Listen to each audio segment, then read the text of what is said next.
우리 이 시간에 다 같이 일어나셔서 하나님 말씀 함께 보도록 하겠습니다. 하나님 말씀은 출애굽기 15장 22절부터 27절까지 말씀입니다. 구약성경 106쪽 출애굽기 15장 22절부터 27절까지 말씀입니다.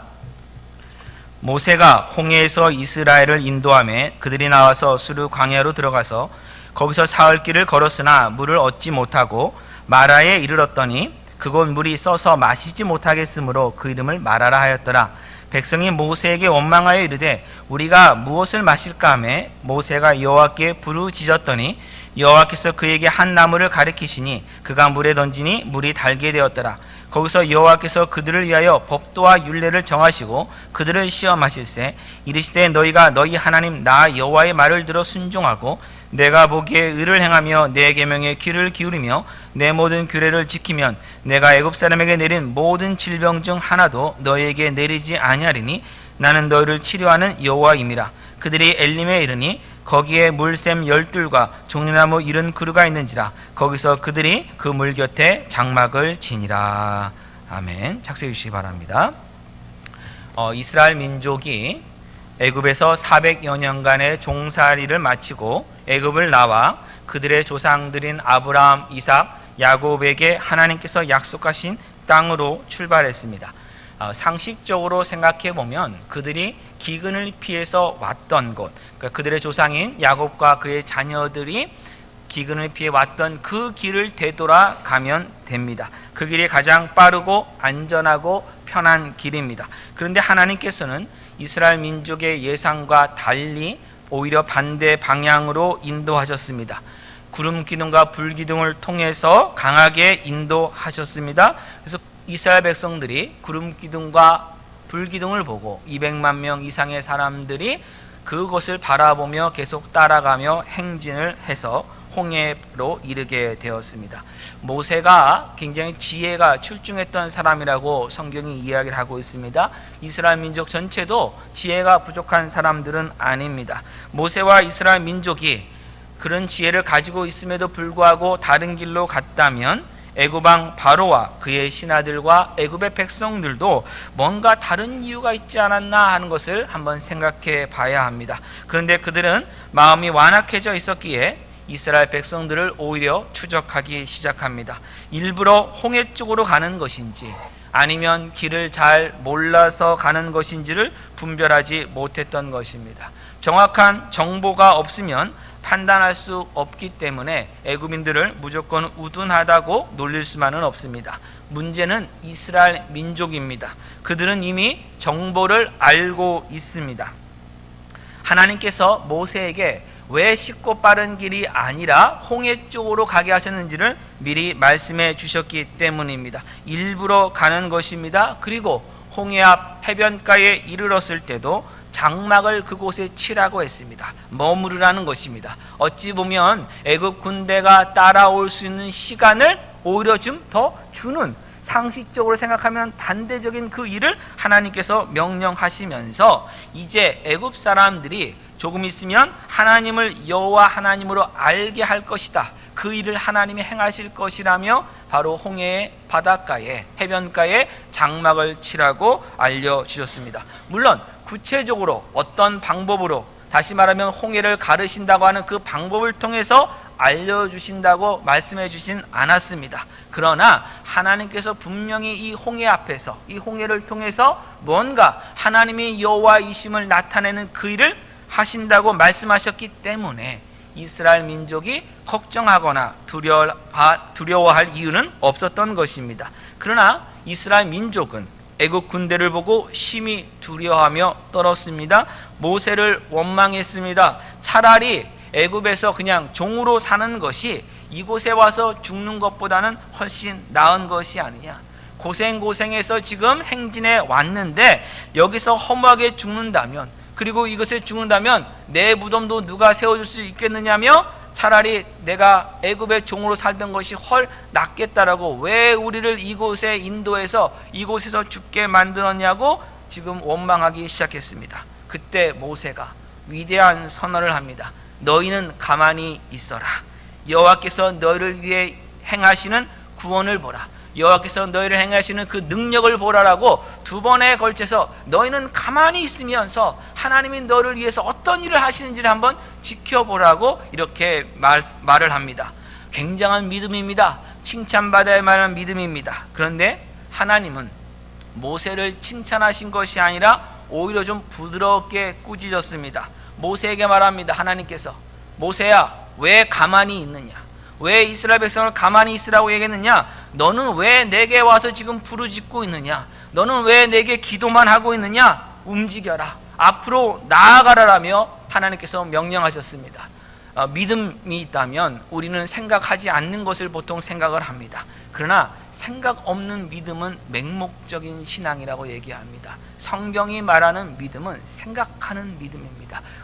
하나님께서 우리에게 하나님의 형상대로 지성을 주셨습니다. 두뇌를 주셨습니다. 이성을 주셨습니다. 그래서 성경은 계속해서 성도들에게 분별하는 신앙을 가져라, 믿음과 이 분별함에 대해서 분명히 강조를 하고 있습니다. 이 사실은 지난주에 설교 주제였기 때문에 오늘은 생략하겠습니다. 하나님께서 이제 홍해 앞에서 어떤 일을 행하셨냐면 홍해를 동풍으로 가르셨습니다. 성경을 여러분 읽으시다가 동풍이 나오면 이것은 좋은 바람이 아닙니다. 왜냐하면 이스라엘 민족의 동쪽에는 굉장히 건조하고 고온한 그런 지역, 사막 지역입니다. 그렇게 거기서 나오는 바람도 당연히 건조하고 고온한 높은 온도의 바람이기 때문에 그것은 농사 지을 때만에 그런 바람이 불어오면 다 마르게 됩니다. 기근이 옵니다. 좋은 바람이 아닙니다. 근데 하나님께서 이 동풍을 불게 하셔서 홍해를 가르셨고 마른 땅을 만드셨습니다. 바다가 갈라져도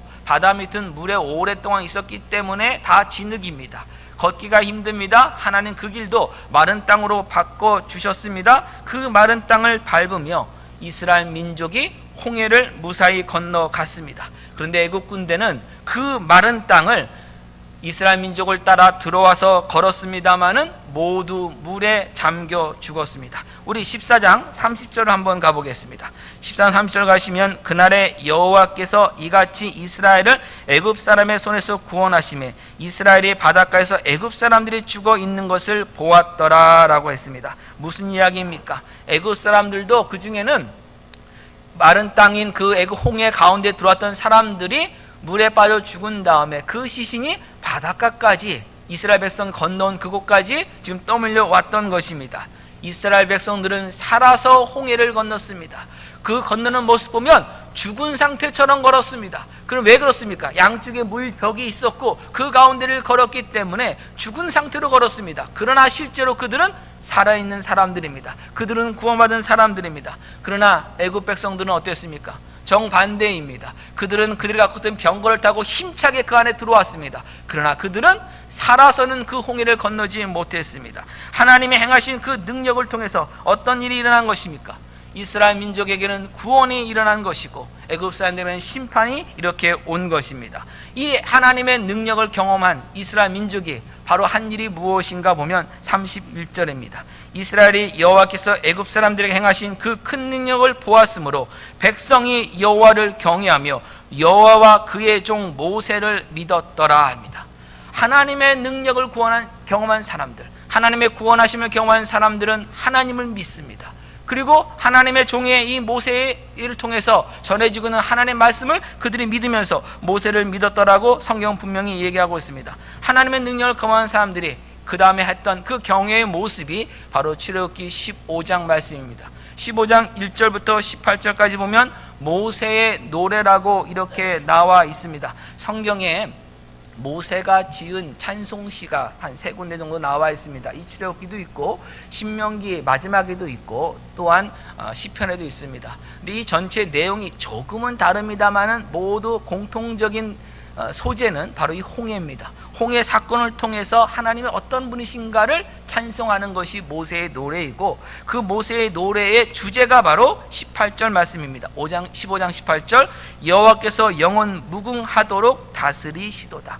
하나님이 영원 무궁하도록 다스리시도다. 처음부터 끝까지 창세 전부터 이 세상이 어떻게 예수님 다시 오시는 그날까지 그 영원한 세계 속에서 하나님은 항상 다스리고 계시는 하나님이시다를 모세가 노래했고, 그래서 여러분 나중에 요한계시록 15장을 집에 가서 읽어보십시오. 요한계시록 15장을 보시면 3절에 하나님의 종 모세의 노래, 곧 그리스도의 노래, 어린 양의 노래를 하나님 보좌 앞에서 찬송하는 그 모습이 이렇게 기록되어 있습니다. 그러니까 하나님의 일하심, 하나님 영원히 다스리시다는 것이 항상 성경의 주제이고 하나님 받기 원하시는 예배의 내용인 것입니다. 그래서 이 찬양을 계속해서 그들이 전해줬습니다. 계속해서 불렀습니다. 이 찬양을 듣고 또한 미리암도 함께 노래를 하는데 20절 보면 미리암이 손에 소고를 잡으며 모든 여인도 그를 따라오며 소고를 잡고 춤추니 했습니다. 그러니까 이 찬양하는 소리를 듣고 여인들도 지금 소고를 잡고 춤추며 찬양하고, 그때 미리암이 그들에게 화답하여 또한 21절처럼 하나님을 찬송하는 그 찬송시를, 노래를, 찬양을 올려드린 것입니다. 그러면 여러분 한번 볼 것이 무엇이냐면 이 노래를, 이 모세의 노래를, 미리암의 노래를 제외한 이 모세의 노래를 단 한 번만 불렀겠느냐 이겁니다. 성경은 그렇지 않다는 흔적을 우리에게 보여주는데 15장 1절 보면 이때 모세와 이스라엘 자손이 이 노래로 여호와께 노래하니입니다. 모세만 찬송을 시를 지은 것이 아니라 이스라엘 백성들이, 모든 민족이 함께 200만 명 이상의 그 사람들이 함께 같은 찬양을 한 것입니다. 여러분, 그러려면 어떻게 됐다는 거예요? 모세가 지은 이 찬양시를 계속 알려준 거죠. 반복한 거죠. 저는 이상하게 음악에 재능이 없어서 그런지 몰라도 노래를 들어도 금방 가사가 머리에 남아있질 않습니다. 이 짧은 걸 들어도 이것을 노래로 한다, 저는 굉장히 오래 걸립니다. 이 보세요 여러분, 우리가 노래가 길면 3절 4절입니다.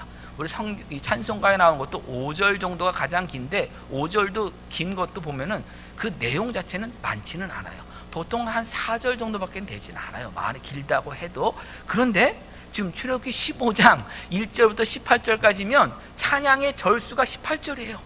굉장히 긴 거예요. 이 노래를 가르쳐 준다면, 사람들이 외운다면, 당시에 무슨 뭐 궤도가 있습니까? 파워포인트가 있습니까? 아니면 뭐 종이가 제대로 있습니까? 뭐로 알려준 거? 구두로 다 알려주는 거예요. 선창하고 따라 부르고 이렇게 하는 것으로 알려주는 것이에요. 그랬으려면 이 긴 노래를 다 배우려면 시간이 얼마나 오래 걸렸겠어요? 그 많은 사람들이 다 함께 부르려면 시간이 얼마나 더 많이 오래 걸렸겠어요?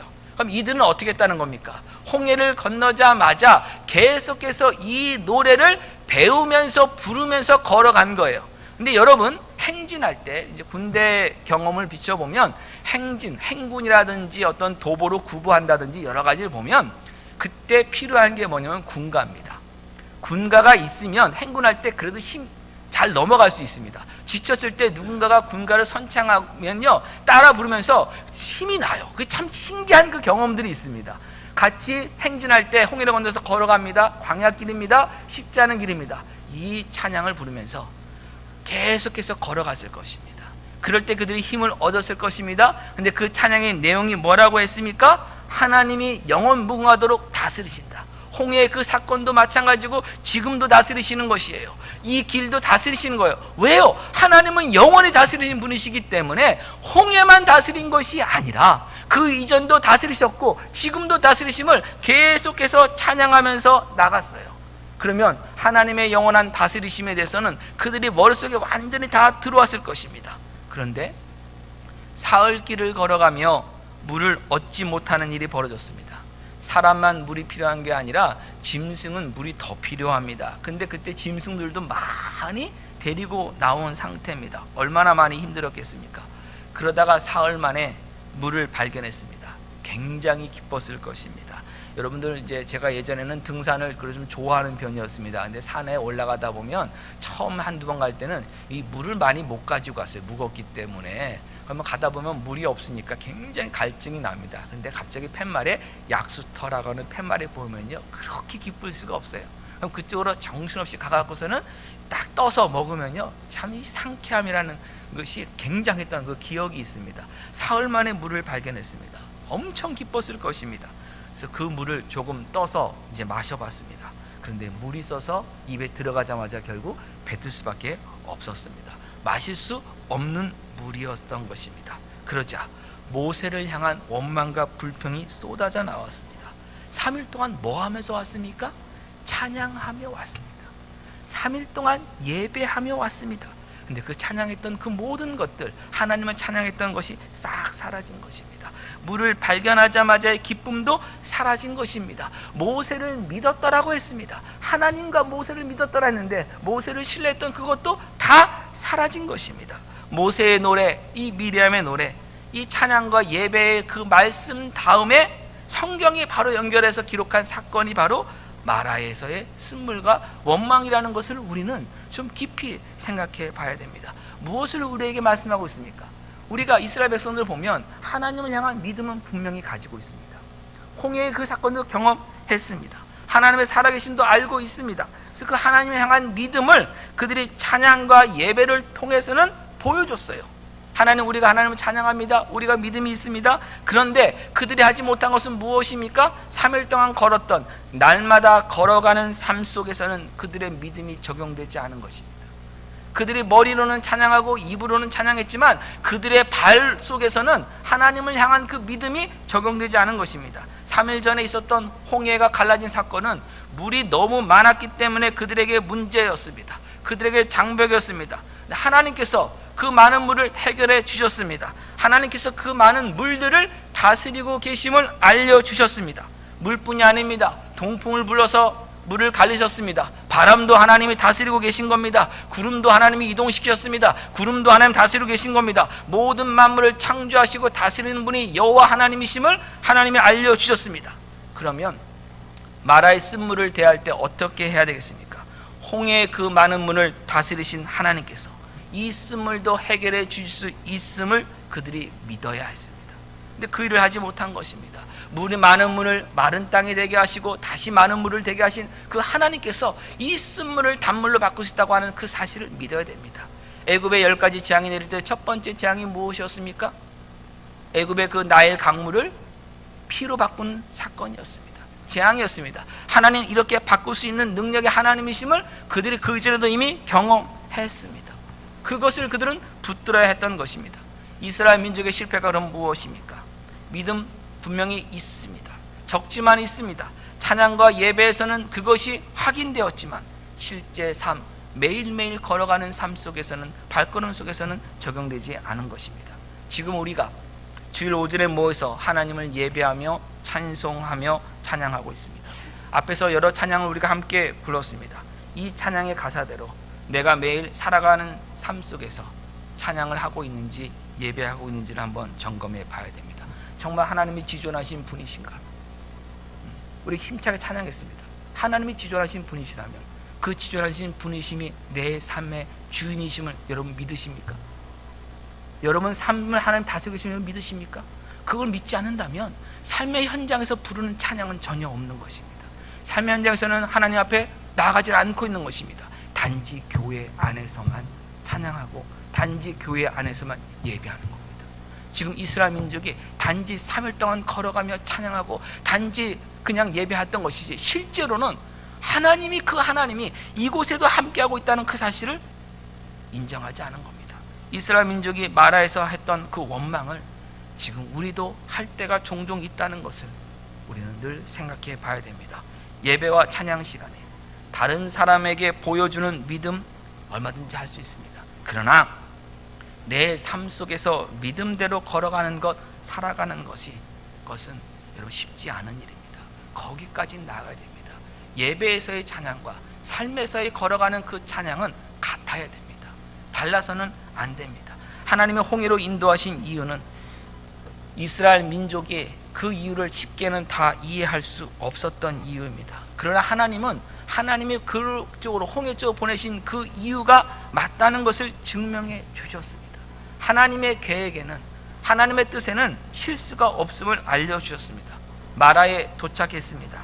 하나님의 계획에 실수가 없음을 그들은 붙들어야 합니다. 그것이 믿음입니다. 예배와 찬양 다음에 하나님이 마라에 이스라엘 민족을 인도하셨던 것처럼 저와 여러분의 신앙생활, 저와 여러분들이 신앙생활 하면서 마라에 도착했다면 그곳에서 하나님의 인도하심이 그곳에 있고 그래서 그곳에서 하나님께 진정한 예배를 우리가 드려야 한다는 것을 우리는 놓치지 말아야 합니다. 마라에만 하나님이 안 계십니까? 아닙니다. 구름기둥 불기둥이 홍해까지만 있었습니까? 아닙니다. 마라까지 온 이유도 구름기둥과 불기둥을 보고 따라왔기 때문에 마라에 도착한 겁니다. 저와 여러분의 인생 살아가면서 여러 가지 일들이 있습니다. 여러분 어떤 일이 일어나더라도 기억하십시오. 하나님이 인도하셨기에, 하나님이 그곳에 함께 하시기에 내가 거기에 있다. 그러니까 우리들의 현재는 하나님이 인도하신 아래에 있는 현재라는 것을 늘 우리는 기억해야 됩니다. 15장 20절 보면 소고치며 춤추며 찬양한 것으로 기뻐했습니다. 엄청난 모습은 화려합니다. 그러나 이것이 진정한 예배였음을 확인할 수 있는 것은 뭐냐? 마라에 이르렀어도 하나님을 신뢰하는 믿음을 드러냈다면 이때의 예배가 진정한 예배가 되는 것입니다. 매일매일 삶의 현장에서 하나님을 예배하는 것, 그것이 바로 믿음이 적용되는 삶이고 진정한 하나님 앞에 나아가는, 하나님을 경외하는 삶입니다. 엄청난 기적을 보니 기뻐하고 찬양하고 예배하고, 삶의 어려움이 닥치니 원망한다면 그것은 믿음이 부족한 것이고 믿음을 적용하지 못한 것이고 하나님이 영원 무궁하도록 나와 함께 하신 하나님, 나를 인도하신 하나님을 믿지 않는 겁니다. 그 믿음이 부족한 겁니다. 진정한 예배자가 아닌 것입니다. 그것을 기억해야 됩니다. 부모와 자녀의 관계나 남편과 아내의 관계를 한번 생각해 보시기 바랍니다. 예전에 집사님 한 분이 이런 이야기를 해주셨어요.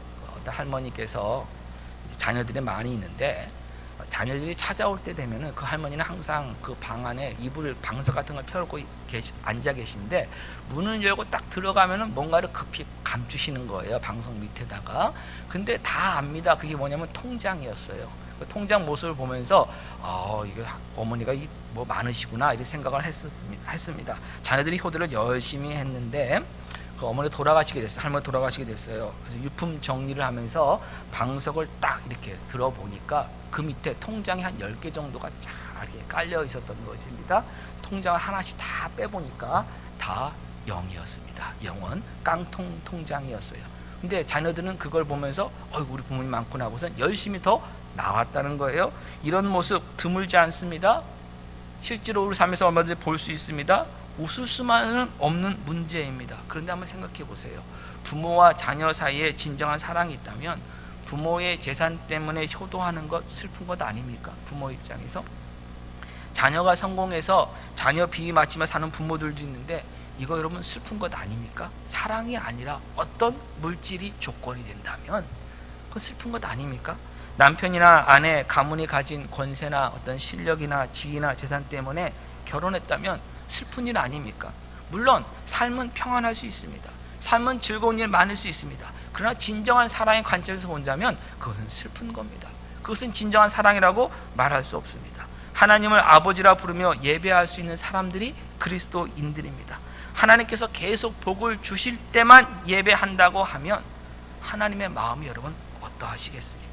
하나님의 그 사랑을, 하나님의 그 진실한 사랑을 슬픈 사랑이 되도록 만들지 마십시오. 그걸 우리가 해서는 안 되는 겁니다. 우리는 어떤 일이 일어나더라도 하나님이 우리와 함께 하시며 우리를 그곳에 인도하고 계심을 붙들고 하나님을 경외하는 것, 그것이 하나님을 진정으로 우리의 마음을 다해서 사랑하는 예배고 또한 경배하는 것입니다. 하나님을 경외하고 예배하는 것은 피조물들이 마땅히 해야 되는 겁니다. 선택하는 것이 아니라 마땅히 해야 되는 것입니다. 홍해를 건너게 해주니 예배하고 마라에 이르렀다고 원망한다면 어떻게 피조물이 하나님을 진정으로 예배한다고 말할 수 있겠습니까? 이스라엘 민족 매일 삶의 현장이 하나님을 사랑하는 예배 초소라는 것을 지금 잊어버린 겁니다. 알지 못한 것입니다. 즉 마라의 쓴물이 문제가 아니라 그들의 영적 실력이 지금 부족한 겁니다. 문제인 것입니다. 영적인 문제, 믿음의 문제입니다. 영원하신 하나님이 영원토록 나의 아버지가 되어 주셨다는 것을 온전하게 붙들고 믿는다면 그곳에서 승리할 수 있습니다. 인생에 살아가다 보면 쓴물이 많이 생기고 쓴물을 마실 때가 있고 어려움이 올 때가 있습니다. 성경에 대표적인 예가 하나 나오는데 룻기를 보면 나옴이라고 하는 사람이 나옵니다. 나옴이라는 사람은 유대 땅 베들레헴의 사람입니다. 그러니까 유다 지파 사람입니다. 근데 그 땅에 기근 흉년이 들자 남편과 두 아들을 데리고 모압 땅으로 이주해 갑니다. 모압 땅은 물이 많은 땅이기 때문에 그곳에 갔는데 그곳에서 남편이 먼저 죽습니다. 그래서 두 아들이 있어서 그래도 두 아들 보고 살아가고 있는데 두 아들이 이제 결혼을 해서 두 며느리도 얻었습니다. 근데 두 아들이 자식을 낳기 전에 또 다 죽었습니다. 그러던 중 사람이 참 신기한 게 그거지 않습니까? 내가 이곳에 있다가 힘들어서 나갔는데 나중에 이곳이 더 좋은 데가 됐어요. 개발이 되거나 더 된 거예요. 다시 베들레헴 그 지역이 더 흉년이 마치고 살기 좋다는 소문을 듣고 그가 다시 모압 생활을 청산하고 베들레헴으로 돌아옵니다. 돌아와서 사람들을 만납니다. 오래된 친척들을 다 만납니다. 그들에게 나오미가 자신을 뭐라고 소개하냐면 나를 나오미라 부르지 말고 마라라고 불러라. 내 인생은 지금 쓰다는 겁니다. 하나님이 나를 쓰게 만드셨다. 내 인생. 그래 나를 마라라고 불러달라고 얘기를 합니다. 근데 나오미의 며느리였던 그 룻이 나중에 그곳의 친족 중에 하나인 보아스랑 결혼하게 되고 보아스를 통해서 오벳이라고 하는 아들을 얻게 됩니다. 그 오벳이 누구냐면 다윗 왕의 할아버지입니다. 근데 오벳이라고 이름을 누가 지어줬냐면 그 이웃 여인들이 지어주면서 나오미에게서 나왔기 때문에 오벳이라고 얘기를 합니다. 무슨 이야기냐면 나오미의 그 가문을 잇는 사람으로 한 것이고 나오미에서 나와서 그 나오미의 남편의 가문을 이어가는 사람이 되었음을 얘기하면서 나오미라는 이름을 그때 이야기 다시 한번 얘기합니다. 나오미는 무엇입니까? 뜻이 즐거운 기쁨입니다. 기쁨의 사람이 쓴 사람이 되었습니다. 근데 다시 기쁨의 사람이 되었습니다. 놀라운 기적이 일어났고 그 오벳의 후손이 다윗 왕이고 다윗 왕가로 예수 그리스도께서 오셨습니다. 이게 하나님이 일하시는 방법입니다. 그래서 우리들의 인생에 어떤 쓴물이 왔다면 여러분 그때도 한번 기억하셔야 됩니다. 영원하신 하나님은 이 안에서 무엇인가 분명히 예수 그리스도의 영광을 드러내는 그 일을 하시고야 만다는 사실. 그래서 내가 예수 그리스도 안에 있다면 나의 삶 속에 놀라운 새로운 일들이 일어날 수 있다고 하는 그 사실을 우리는 붙들 수 있는 믿음의 사람이 되어야 됩니다. 이런 고난의 상황 가운데서 그래서 우리가 해야 될 일이 무엇인가 하면 기도하는 겁니다. 하나님, 하나님의 사람인 건 알겠습니다. 하나님의 자녀인 건 알겠습니다. 하나님이 영원 무궁하시게 나를 인도하신 것은 알겠습니다. 그런데 하나님 저는 이 상황이 이해가 되지 않습니다. 하나님 제 인생은 지금 너무나도 씁니다. 하나님 저를 도와주십시오라며 하나님께 나아가서 하나님께 간구해야 됩니다. 하나님께 부르짖어야 됩니다. 영적인 문제는 영적으로 풀어야 됩니다. 기도하며 풀어야 됩니다. 모세 하나님께 기도합니다. 할 수 있는 것이 이것밖에 없었기 때문입니다. 영적인 문제이기 때문입니다. 이스라엘 백성들이야 모세 앞에 나가서 원망하면 되지만 모세는 하나님께 나가서 원망할 수도 없습니다. 하나님께 나가서 할 수 있는 것은 무엇이냐면 부르짖을 수밖에 없습니다. 부르짖는다 말은 간구한다, 기도한다는 뜻입니다. 그러나 1차적인 의미는 어떤 뜻이냐면 울부짖듯이 간구하다는 겁니다. 여러분에게 부탁드립니다. 기도 너무 얌전하게 하려고만 하지 마십시오. 급하면 급하게 기도하십시오.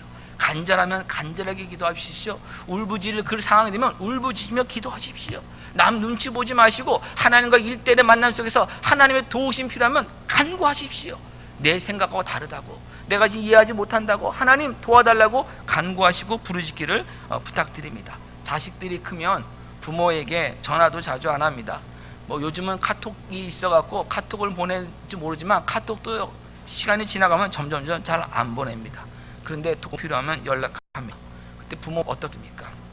속상할 것입니다. 그런데 한번 생각해 보세요. 부모가 다 옆에 있는 사람이 안 봐도 되는 사람이면 부모를 속상해 하는 것은 자식이 돈 달라고 전화해서 속상한 게 아니라 옆에 있는 집의 자식은 자기에게 용돈을 주는데 나는 이 못난 자식에게 돈을 줬나 그것 때문에 속상한 것이 더 많기 때문에 옆에 아무도 없어요. 아무도 뭐라 하지 않아요. 근데 나는 너무나 많은 재산도 있고 도와줄 수 있는 능력이 너무너무 많아요. 그러지 마시기 도움을 청하면 연락하면 그게 여러분 슬픈 일입니까? 여러분 속상할 일입니까? 연락이 아예 없는 것보다는 아주 기쁜 일입니다. 자식에게 무엇인가 해줄 수 있다는 것이요, 부모의 사랑이고 또 부모의 기쁨이기 때문입니다. 그래서 얘기하잖아요. 80 먹은 아버지가 60 먹은 아들에게 얘야 차 조심해라. 부모는 그 마음이에요. 뭔가를 해주는 게 부모의 사랑이에요. 해줄 수 있는 게 부모의 기쁨입니다. 그래서 하나님께 나가서 우리는 기도할 때 하나님 도와주세요. 이해되지 않아요. 도와주세요. 간곡하게 담대하게 예수 이름 붙들고 기도해야 됩니다. 삶이 혹시 너무 편하십니까? 그래서 하나님께 기도하지 않아도, 하나님 사랑하지 않아도, 세상 사람들과 똑같이 이 세상 살아가도 불편하지 않으십니까? 영적인 건강이 지금 위험수위에 들어온 겁니다. 영적인 건강이 지금 무너지고 있는 것입니다. 지금 빨리 하나님께 나와서 부르짖으셔야 됩니다. 홍해를 대할 때 과학적으로 접근했으면 당시 이스라엘 민족의 힘과 기술과 지혜로는 그곳에서 죽을 뿐입니다. 하나님을 신뢰할 때 홍해가 승리의 찬가의 장소가 된 것처럼 마라의 쓴물, 왜 3일 동안 물을 구하지 못했고 그나마 구한 것도 왜 이런 쓴물인가를 세상의 지혜로 답을 찾으면 문제 해결되지 않습니다. 갈증 해결되지 않습니다. 하나님을 신뢰하며 하나님께 부르짖을 때 하나님께서 예배해 놓으신 것을 알려주십니다. 하나님이 예배해 놓으신 한 그루 나무를 모세가 발견하게 되고 그 나무를 쓴물에 던졌을 때 단물로 바뀌는 기적을 모세와 이스라엘 민족이 다 경험하게 됩니다. 쓴물 옆에 있는 나무, 이 나무의 이름은 성경에 기록하여 있지 않습니다. 근데 27절 보면 그 마라를 지나서 엘림이라고 하는 그 지역에 갔을 때 거기에 물샘 12가 종려나무 70그루가 있는지라 라고 했습니다. 물샘 12은요 물이 풍족하게 있다는 겁니다. 온전한 수 12입니다. 모든 민족이 다 먹을 수 있을 만큼, 이스라엘 민족이 다 먹을 수 있을 만큼 풍요로운 물이고 좋은 물임을 얘기하고 있는 겁니다. 70이라는 숫자도 온전한 숫자 7과 온전한 숫자 10이 합쳐진 겁니다. 곱해진 겁니다. 그래서 온전한 나무입니다. 근데 종려나무가 뭐냐면 대추야자나무입니다. 원래 대추야자나무 모습이 대추랑 거의 비슷해요. 크기도 거의 비슷해요. 굉장히 답니다. 그래서 가나안 땅을 젖과 꿀이 흐르는 땅이라 할 때 많은 사람들이 젖은 기억해요. 목축어이기 때문에 소젖이다 또 양의 젖이다 기억을 알고 있습니다만, 꿀하면 대부분은 우리가 먹는 벌로 만드는 꿀을 생각해요. 젖과 꿀이 흐르는 땅 얘기하면. 근데 가나안 땅에 젖과 꿀이 흐른다고 할 때 그 꿀은 1차적으로 대추, 야자, 열매로 만들어진 시럽 같은 걸 얘기를 합니다. 그 단 것을 얘기합니다. 과일이 그만큼 맛있는 겁니다. 좋은 겁니다. 좋은 물 옆에, 엘림이라고 하는 좋은 물 옆에 있는 나무는 열매, 맛있는 열매를 만들어나는 생명의 나무예요. 생명의 역사가 있는 나무예요. 그럼 쓴물 옆에 있는 나무는 이름이 나와 있지 않아요. 이건 뭡니까? 열매가 없는 나무예요. 실질적으로는 이거는 쓴 나무예요. 아무 어찌 보면 쓸모없는 나무예요. 그런데 그 쓴물에 쓴 나무를 던졌을 때 단물로 바뀌게 돼요. 여러분, 이게 하나님이 일하시는 방법이에요. 우리 생각 보세요. 여러분, 커피가 너무 써요. 그럼 거기다가 더 쓴 커피를 넣어야 돼요? 설탕을 넣어야 돼요? 설탕을 넣어야 돼요. 그게 사람의 상식이에요. 그런데 하나님이 지금 하시는 역사는 뭐냐면 그 쓴물에 더 쓴 나무를 집어넣는 거예요. 그럴 때 단물로 바꾸는 놀라운 역사가 일어나는 것이에요. 무엇을 우리에게 보여주는 겁니까? 우리의 모든 죄를 나무 십자가에서 해결하신 하나님의 사랑을 보여주는 거예요. 어떤 일이 났어요? 그 나무 위에서 우리가 죄로 인해 죽을 수밖에 없는 그 사망, 그 사망을 나무 위에 달리신 예수 그리스도께서 대신 사망하심으로써, 죽으심으로써 우리에게 생명을 주신 그 역사, 사망을 사망으로 이겨서 영원한 생명을 주시는 그 역사의 예표로서 마라의 쓴물을 단물을 바꾸시는 그 사건을 이스라엘 민족에게 보여준 거예요. 하나님이 일으키시는 구원이 무엇인지를 우리에게 나타내 주신 겁니다. 그래서 인생 가운데 마라를 만나셨다면 예수님 십자가 붙들며 기도하셔야 됩니다. 그것이 답입니다. 그것이 해결책입니다. 여러분, 한 사람 한 사람을 향한 하나님의 사랑을 확증하신 예수님의 십자가 붙들며 기도하십시오. 하나님 분명히 말씀하여 주셨습니다. 나 여호와는 치료하는 하나님이라. 치료하시는 하나님이십니다. 회복시키시는 하나님이십니다. 사망을 생명으로 바꾸시는 하나님이십니다. 쓴물을 단물로 바꾸시는 하나님이십니다. 이 하나님의 은혜가 십자가 위에서 저와 여러분의 모든 죄를 위해서 피 흘려 돌아가신 예수 그리스도의 대속의 사랑을 통해서 여러분에게 전해질 것입니다. 기도하겠습니다. 하나님, 은혜 주심을 감사합니다. 저희들 이제 인생을 살아가며 어떤 일을 만나든지 간에 그곳에 하나님의 인도하심과 하나님의 인재가 있다고 하는 사실을 잊지 않겠다고 결단합니다.